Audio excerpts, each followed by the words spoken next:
I squeezed my Harley between two parked cars and rumbled across the sidewalk and stopped near an old oak tree. Every eye was on me as I dropped the kickstand and stepped away from the bike. It gave me more than a small amount of pleasure to see the confusion on all the faces. I removed my leather jacket and unstrapped my helmet. I could see Steve getting up from the picnic table and start my way as I pulled the helmet from my head. I carefully placed it on my handlebars and turned to face him. "Holy shit, Eric. I sure as hell never thought you'd be pulling up on a sweet ride like this," he exclaimed. "I'd expect you in something like a Honda Civic." We shook hands and then he hugged me. He made no effort to conceal his pleasure that I had made the trip to attend his daughter's wedding. He positively beamed as he turned to his gathered neighbors, friends, and relatives. "Hey, everybody, it's the guy that stood up for me all those years ago," laughed Steve. I don't know whether to thank him or deck him. If he had talked me out of it, I'd still be a free man, riding a Harley, drinking beer, and breaking hearts. The only heart that would be breaking would be your Steve, every time you saw me with Wilbur Reynolds. Challenged a feminine voice. Steve's wife, Grace, came sauntering up to me and wrapped her arms around my neck and gave me a not-so-quick kiss on the lips. She was a little heavier than she had been on her wedding day, but still looked great. Giving birth to 3 kids and gaining 15 pounds did little to suppress her smoldering sexuality. I calculated that she had to be about 42 since she had been 2 years behind me in high school. "Eric, you've changed. You look great and feel like a chunk of steel. I can't wait to see how Eve reacts when she sees you. She should be kicking her own ass the rest of her life," added Grace. "What have you been doing to get so damn buff? I thought accountants were soft, pasty white, and pudgy." "You mean exactly like I was when I left town 14 months ago, Grace," I retorted, but with a smile so Grace would know I was not upset. "I like to think the soft, fat Eric Walters is gone forever. I came to realize I didn't like him much more than my loving wife did, so I made some changes. I hope I buried that fat bastard so deep he'll never resurface." "Eric, I didn't realize you felt that way. I thought you were a content, if somewhat soft, husband and father." "I never guessed you disliked your body image so much at the time," revealed Grace. "Well, Grace, the truth is that I actually was pretty damn content at the time and blind as a bat. At least until Eve turned it all upside down," I added. By this time we had reached the party and Grace began introducing me to any guests I did not already know. I remembered most of them as I had been born and raised in the town. I had lived there until April of the previous year. I received a lot of comments about my haircut, my tan, and my new body. I lost count of how many times I was asked where I was living and what I was doing. I tried to respond patiently each time. I pretty much expected that would be the case when I decided to accept the invitation to the wedding of Steve's daughter Anne. She had just graduated from Penn State and would be teaching 3rd grade at the local elementary school in the fall. Her soon-to-be husband had just been honorably discharged from the Marines after 2 tours in the Mideast. Eve and I were Anne's godparents. Becky had insisted I return to the hometown for my goddaughter's wedding. Becky was my brother's wife, and she had taken me under her wing when Eve had shattered my life. "Eric, you can't ignore your friends and family any longer. You were Steve's best man and you're Anne's godfather. You should be there to share in the celebration. You have to reclaim your life and show everyone that you've moved on. It'll be the final step in your healing," she assured me. "You'll come back a much happier man. You'll see how lucky you really are that Eve was an unfaithful slut and that you're way better off without that cheating bitch." I wanted to believe Becky, but I was filled with doubts. Eve had pretty much told me that I was a lousy lover and a pathetic excuse for a man. She had found a real man that knew how to treat and take care of a woman, and she wanted me the hell out of her life. I had never even suspected anything was wrong. When she told me about wanting to move in with her lover, I had been stunned. The more I thought about it, the more I came to realize that Eve had been right. I was a pathetic bastard. The same day Eve informed me that she was moving in with her lover, I signed a listing agreement on our house and quit my job. That probably seemed pretty childish as well as quite rash to most of our friends and relatives, but I had to get out. I was ashamed to look anyone in the eye, knowing they would be thinking what a needle-dicked wimp I had to be. Besides that, I hated my job. I had been an accountant in a firm with offices all over the eastern half of the country. I had advanced about as far as I was likely to go. The work was tedious and boring as hell. An exciting week was one where I had to spend a few extra minutes on an account to find a bookkeeping error. I had become a soft, middle-aged man with an expanding waistline and receding hairline. I had even resorted to reading erotic stories online. I remembered how I had just started a story about a beautiful big-titted wife that told her husband she didn't want to be married anymore. He was a great prosecuting attorney, but a lousy lover. In fact, I was still waiting for more chapters in the saga that began back when my wife made her announcement that she was trading me in on a better model. God, did I feel like the fucking angel of death from that story? Except he was getting laid by big-titted women in every chapter. In the most recent chapter, 24D, he actually fucked the entire Jacksonville Jaguar cheerleading squad while on an overnight gambling cruise. I needed to be more like that guy. My brother Frank and Becky lived north of Pittsburgh. They owned several gyms and had recently expanded their services. They had added a large room on each of their 3 gyms and began offering martial arts classes as well as ballroom and line dancing lessons. They took me in without any prior notice when I showed up on their doorstep at 5 a.m. Eric, we do need someone to keep all the financials for our company, but it isn't enough for a full-time job, added Frank. If you were interested in some other duties, we could take you on full-time. We're always looking for dependable people. What other duties, Frank? I asked suspiciously. Are you going to have me mopping the floors and cleaning the bathrooms? We already have a firm contracted for that, laughed Becky. Our gyms are open 24 hours, 7 days a week. We need trainers. We've also started offering line dancing and ballroom dancing lessons as well as martial arts. You'd be expected to help with all of it. In case you failed to notice, Becky, and that seems very unlikely, I'm not the right stuff for weight training or dancing for that matter, and I couldn't fight my way out of a wet paper bag. I responded somewhat despondently. I can't do any of that. I'll just look for a job in accounting someplace. I thought you said that you hated that shit, bro. Why spend your life doing something you dislike so badly? Asked Frank. Because it's something I know I can do. Frank, look at me. I can't help you in the gym. Hell, I've never even been inside one. I'm just a pudgy, slightly balding putz, I admitted. No one has ever mistaken me for the Terminator. Not yet, replied Becky with a big grin. You've got the same genes as Frank, and look how I've whipped his ass into shape. I'll have you buffed up in no time. The real challenge will be the ballroom dancing. Frank can lift a ton, but he isn't the most graceful guy I've ever seen. He does do a little better with the line dancing. Frank teaches dancing? I asked incredulously. This is hard to believe. No offense, Frank. None taken, chuckled Frank. I don't teach it, Eric. I'm just a warm body the ladies use and toss away when they're done with me. What the hell? Are you some kind of male escort or gigolo? I asked doubtfully. He is, in a manner of speaking, laughed Becky. There are a lot of single people, men, and especially women that want to take the lessons and don't have a partner. Frank and I, as well as some of our staff, fill those needs. We make sure that our clients have a pleasant experience as well, have someone to pair up with, not to toot my own horn, but I've become quite good at the tango and foxtrot.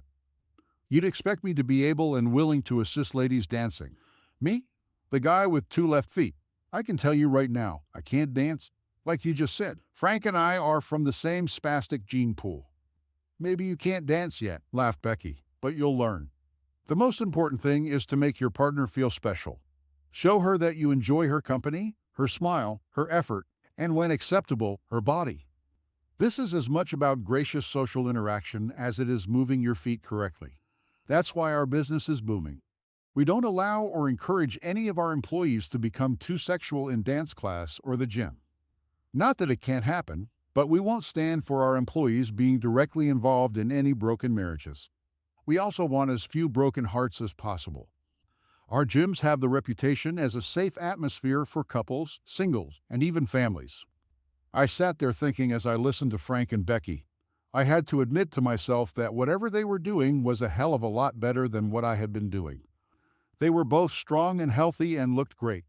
Frank was obviously well-muscled without being one of those guys that looked freakish. Becky was in fantastic shape. No one would ever know she was pushing 40 and had 2 teenage boys. I decided that no matter how badly I embarrassed myself in the gym or on the dance floor, it could never be as bad as having your wife of over 20 years tell you that you're not worth a shit in bed, and she has a lover that is much better. Okay? Deal me in. Just don't say I didn't warn you guys.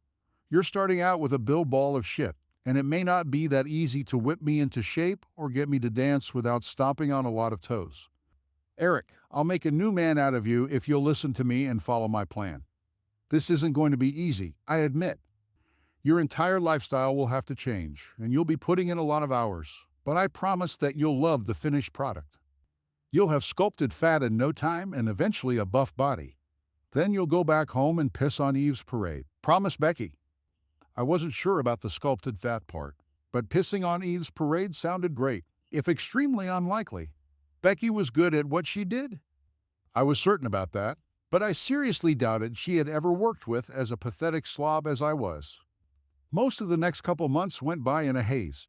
I was always hungry, always sore, and always too busy to have any time to feel sorry for myself. By the time I went to bed, I pretty much passed out. I never ate so many vegetables and fruit. I would have killed for a Big Mac and fries. Becky took some measurements of my arms, chest, and waist the day we began my transformation. Every couple weeks after that, she would weigh me and take new measurements and write them down. She never shared the results with me, and I had to wonder if I was making any progress. I had access to weight scales in the gyms, and my weight really didn't seem to drop very much for a guy eating like a damn rabbit. I did spend some time making a system out of the mess of papers and bills Frank had stuffed in his office. It took a few weeks to get everything entered in the proper place, but once I had everything set up, the bookkeeping end of the business only required about 8 hours a week. I spent another 40 or so in the gyms. The different locations had the ballroom dance lessons different evenings. I was told to be available for dancing at each location, ready to partner up with any lady in need. Maybe it was because I wasn't as muscled as Frank, but I seemed to catch on pretty fast. I was no Fred Astaire, but I gradually became a pretty acceptable dance partner. The line dancing actually seemed a bit more difficult for some reason, but I hung to it and was able to hold up my end after a couple months. We did the line dancing in one location on Monday evenings and used Saturdays to have the lessons at the other two gyms. I would attend a morning lesson at one location and drive 40 miles to take part in the afternoon lesson at the other gym. That gave me 4 evenings a week of dancing and 2 sessions on Saturday. Then there were the martial arts classes. I didn't participate as much in them. I helped the instructors with setting up any props or aids they would use. I portrayed the crazy rapist or gang member that would sneak up on the women and kids and grab them. I proceeded to get tossed on my ass for my efforts. I got so I was pretty good at landing without being jarred too badly. I had to be the most unsuccessful rapist in the history of man. I never got any farther than grabbing my victim's arm or wrist before I was sent flying. I did learn a few good moves just by watching, listening, and being the bumbling sex fiend. For the first few months, I felt like I had run a marathon every day. I was bone-tired with sore muscles and more than a few bruises. Near the end of the second month, I realized the pain and tiredness was bearable. I was even looking forward to doing my exercises. More surprising was how well the ballroom dancing was going. In each of the 3 classes, I had a few ladies insisting on being my partner. I actually had to split my time and attention to keep peace. I would love to be able to say that they were all hot single women wanting me to carry them off and pound their tight pussies relentlessly. That would be stretching the truth. Many of the ladies were older. Most were married. Some were overweight. Some were pretty damn ugly. But all of them received my full attention when I danced with them, and they loved it. Eric, you have quite the harem of dance partners, observed Becky, as we picked up after a dance class one night. You're more graceful than Frank, and you treat the women so well they practically fight over the chance to be your partner. I had been careful to not mislead any of my dance partners into thinking I would be available outside of class. That actually made it much more comfortable for the women. They knew there would be no rumors or questions about their virtue, at least where it concerned me. So here I was at my best friend's place, enjoying an outdoor party the evening before his daughter's wedding. Becky had helped me pick out a new suit for the affair. I had to admit it looked pretty good on me. It was a slightly Western style and seemed to enhance my shoulders width while helping minimize my waist. I mentioned it to Becky. You are such a nerd sometimes, Eric, grumbled Becky while shaking her head. It isn't the freaking suit that makes your shoulders and chest look broad and your waist slim. It's all those hours on the machines and free weights. It's the hundred of miles that you've covered on the dance floor. You're not as bulky as Frank, but you're in as good shape as he is.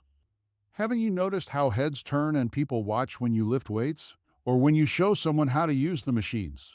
Eve is going to crap her panties when she sees you. Becky even helped select a couple of nice short sleeve shirts for casual wear at the festivities. They seemed a bit tight, so I asked her about it. Eric, listen to me. With your new body, a little tight is fine. You're not one of those guys that has to buy shirts that are 2 sizes too big just to cover your belly. Trust me on this. I want you to be wearing this blue one when you first arrive at that party. You're like a work of art that I created. I want to show you off in the best possible light. You'll wear the suit to the wedding and this shirt the next day. You won't regret it, I promise. I had been at the party for about an hour when Eve and the asshole showed up. My daughter Julie was with them. She had just finished her last year of college at a good school in California. I hadn't seen much of her once she left for school, and even less after ever tossed my ass to the curb. Dad, wow, where is my father and what have you done with him? Joked the smiling Julie as she hugged me tightly. It looks like Aunt Becky has exerted her influence on you. Look at your arms and chest. Dad, you lost your belly. Cut your hair and got into shape. I bet the ladies love my dad's new body. Before I could respond to Julie's teasing, Eve stopped in front of me with Gerald Dewitt, Jr., aka Asshole. I had to smile a little as I watched Eve take in my new and improved look. Hello, Eric. You look well. We're pleased that you've been able to accept the situation and finally agree to the divorce terms. Gerald and I are being very fair, and I'm sure you have finally realized that. If you had been more cooperative, we could have had this all finished last year. Well, fuck Gerald and the horse he rode in on Eve. I couldn't care less what this asshole thinks or wants. It took some time, but we finally managed to hammer out an agreement I can live with. Don't try to make it look like this prick was generous or considerate. He has no say in the terms of my divorce. I sure don't remember seeing him at our wedding and taking the vows, so his thoughts just don't mean shit. Julie still had an arm around me as I delivered my greeting to Eve and her lover. I felt her body stiffen and her arm tighten. She had never in her life heard me talk like that. Truthfully, I had never spoken like that to anyone before. I had always been the type to avoid confrontation. Those days were gone, and it felt great to let some of my anger out. Gerald was a big guy. He probably had 3 inches in height and 30 pounds on me. Whether it was because I didn't appear worried or just didn't care, he turned bright red at my words, but never made a move to slap some manners on me. I just stared at him and grinned. Steve came hustling up about that time and spun me around. He made it obvious that he wanted me to go with him. Let's get a beer, Eric, he insisted. Shit, man. I don't blame you for wanting to mix it up with that asshole. But it's Anne's wedding for Christ's sake, reminded Steve as we walked to the beer cooler. Grace will have your ass if you fuck this up. You're right, Steve. I agreed. I feel a lot better now and I'll behave. As long as that dickwad leaves me alone. I wouldn't screw up this weekend for anything. Tell Anne and Grace I apologize and will behave. Tell her yourself, Eric. It looks like she's headed this way. Somebody must have said something to her.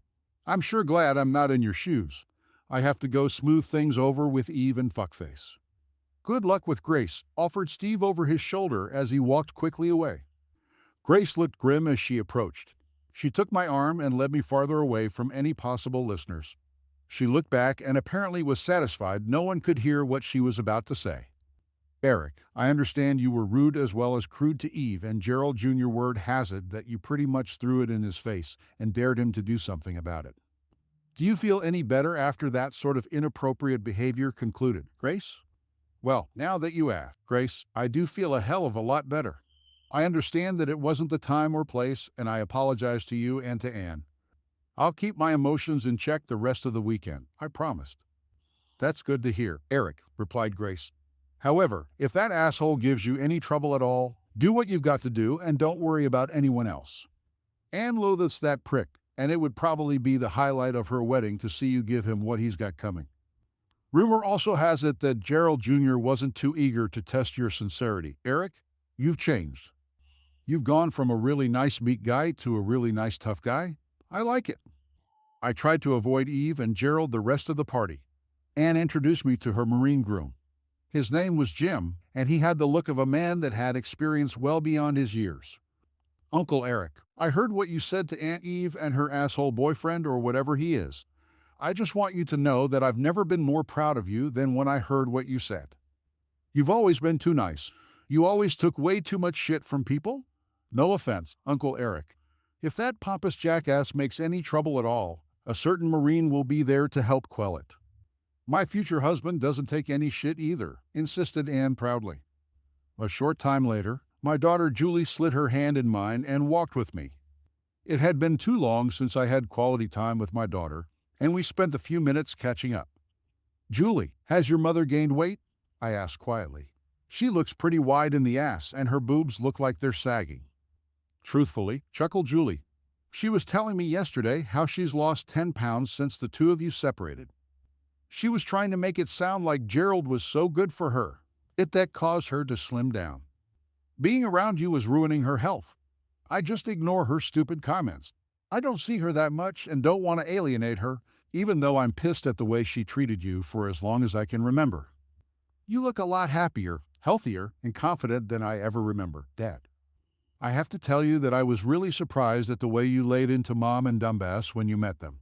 You have an attitude now. Do you really think you can cash the checks your mouth is writing if Gerald comes after you, Dad? Asked Julie. You look really buff, but he's a pretty big guy. Honestly, I have no idea, Julie. I just know that I had to get that off my chest after the way the bastard shit on my marriage, I admitted. If he decided to take it farther, I was willing to give it a go. I've learned there are a lot of things worse than being knocked on your ass for standing up for yourself or your loved ones. I just wish I had said more at the time. Well, Dad, it's probably best that you didn't try it back then. You were blindsided, and it took some time to regain your self-respect, but you've done a hell of a job there. I have to give Aunt Becky a call and thank her for all she's done for you. I'll be so proud to tell my friends that the hot hunk at the wedding tomorrow is my dad. Not long after my conversation with Julie, a slim, attractive woman approached me and introduced herself. I guessed her to be just around 40, or maybe a little less. She struck up a conversation, and we spent the next hour chatting like old friends. It turned out that her name was Marcy. She was a cousin of Grace's, divorced for 5 years, and had always wanted to take a ride on a Harley.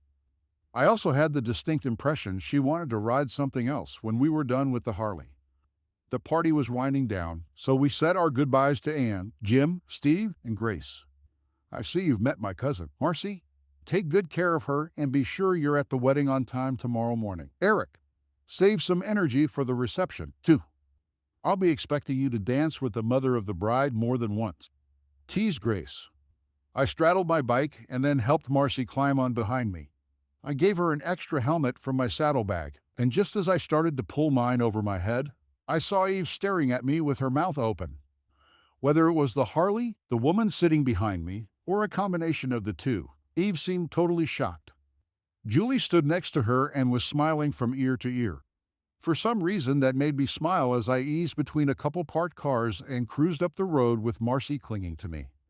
I made it to the wedding with minutes to spare. Marcy had spent the night with me, but I had to take her to her hotel in the morning so she could get dressed and put on her face.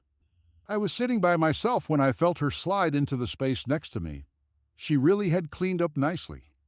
The wedding went smoothly. Marcy declined to ride to the reception on my bike, but assured me that she would be looking for me when I arrived. By the time I got there and found my assigned seat, Marcy was already in the seat next to me. I chuckled to myself at how women always seem to know how to work those things. It was unlikely that it was a coincidence. Grace's aunt, who happened to be Marcy's mother, had been a dance instructor. Consequently, all the women and most of the men in her family were very good dancers. When it became apparent that I knew my way around the dance floor, I was in constant demand. Grace and I did a pretty damn mean foxtrot, and Anne insisted I dance one with her. Marcy even had the DJ find a tango and drag me onto the floor. We made more than a few mistakes since we had never even practiced it together, but everyone loved it and clapped wildly. Grace and Steve formed the only other couple on the floor, and it was obvious that they had spent some time on their moves. They were flawless. The best part was that the more I danced and interacted with the ladies, the sourer Eve's face became. She looked like the cat had shit in her oatmeal. She and Shit had danced a few times, but they looked stilted and almost robotic. Near the end of the evening, I felt nature's call and excused myself to use the bathroom. When I got there, a maintenance guy was trying to mop up a disaster from an overflowing toilet. He suggested I use the bathroom by the locker rooms. As is always the case when you really have to piss, I had some trouble finding the damn locker room. I found the ladies' locker room and saw a door across the hall. It had a stained area where a sign had obviously hung at one time. It seemed reasonable to me that it could well be the men's locker room. I opened the door and looked inside. It was just a large storage closet with various pieces of equipment stored along the far wall. What caught my attention was my devoted soon-to-be ex-wife, locked in a loving embrace with some guy probably 10 years younger than she was. He had on a golf shirt with the country club insignia, so I thought he might be the club golf pro. It also occurred to me that I really didn't give a shit. I pulled my phone out of my breast pocket and pointed it at the happy couple. Say cheese. I chuckled as Eve frantically attempted to pull her dress back over her naked tits. By the time Eve had her tits covered, I was headed back to the banquet room. I was all the way back when it occurred to me that I never did take a piss, but somehow that need was no longer so pressing. I found Gerald Jr. having a drink by himself and rushed up to him.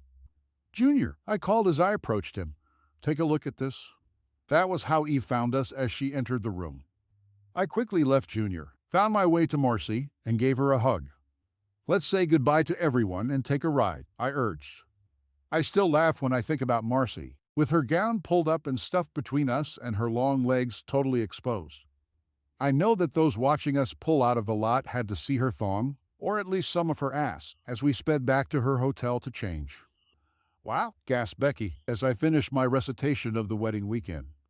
"You covered all the bases. Eric, let's see. You looked great, told Junior off, danced like Fred Astaire, got laid a few times by Marcy, made Eve regret losing such a sought-after hunk, gained the respect of your friends and daughter, saw how fat and unattractive Eve really is, and showed the asshole that stole your wife a picture of his fiancée with her tits hanging out while in the arms of another man.